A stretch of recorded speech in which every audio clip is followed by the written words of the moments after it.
The Death Cure by James Dashner. Chapter 42. Thomas decided not to tell the others about the message from Newt. He didn't see what possible purpose it could serve. It was time to move on, and he did so with a coldness that he didn't know he had. They spent 2 nights in the burg, resting up and talking plans. None of them knew much about the city or had any solid connections. Their conversations always returned to Galley and the right arm.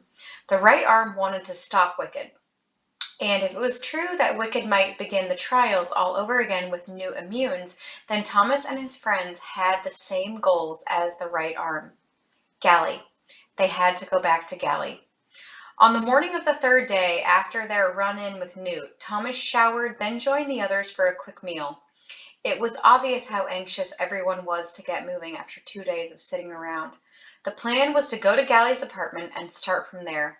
There'd been a little worry about what Newt had told them, that some cranks were planning to break out of the palace and go to Denver. But there'd been no sign of them from the air. Once they were ready, Thomas and the others gathered at the hatch door. "Let me do the talking again," Jorge said. Brenda nodded. "And when we get in, we'll find a cab?" "Fine," Minot muttered. "Let's quit this shuck yapping and go." Thomas couldn't have said it better himself. Movement was the only thing that would deaden the despair he felt about Newt and his dreadful note. Jorge pressed a button and the huge ramp of the cargo door started to pivot downward. The door had only opened halfway when they saw 3 people standing just outside the burg. By the time the bottom edge thumped to the ground, Thomas had realized they weren't there with a welcome banner. 2 men, 1 woman, wearing the same metallic protective masks as Red Shirt back in the coffee shop. The men held pistols and the lady had a launcher. Their faces were dirt-smeared and sweaty, and some of their clothes had been torn, as if they'd had to fight their way through an army to get there. Thomas could only hope it was security being extra cautious. "What is this?" Jorge asked. "Shut your mouth, Muni," one of the guys said, his mechanized voice making his words all the more sinister.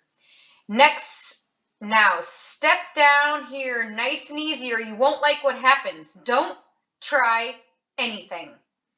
Thomas looked past their assailants and was shocked to see that both gates leading into Denver were standing wide open and 2 people lay lifeless in the narrow alley leading to the city. Jorge was the first to respond. "You start firing that thing, hermano, and we'll be on top of you like stink on dookie. You may get one of us, but we'll get all 3 of you punks."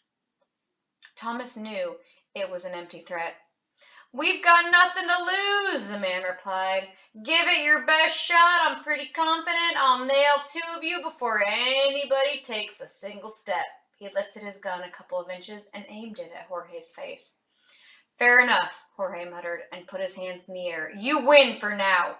Minot groaned. "You are one tough splinthead," but he raised his hands too. "You guys better not drop your guard. That's all I'm saying." Thomas knew they had no choice but to go along. He put up his hands and was the first to walk down the ramp. The others followed right behind, and they were led around to the back of the burg where an old beat-up van waited, the engine rumbling. A lady in a protective mask sat in the steering wheel, and 2 others holding launchers sat on the bench beside her. One of the men opened the side door, then gestured inside with a nod of the head. "In you go. One wrong move and bullets start flying. Like I said, we've got nothing to lose. And I can't think of a lot worse things than a world without 1 or 2 less munis in it." Thomas climbed in the back seat of the van, all the time working at their odds. 6 versus 6, he thought, but they had weapons. "Who's paying you to steal immunes?" he asked as his friends clamored in to sit beside him. He wanted someone to confirm what Teresa had told Galley, that munis were being rounded up and sold. Nobody responded.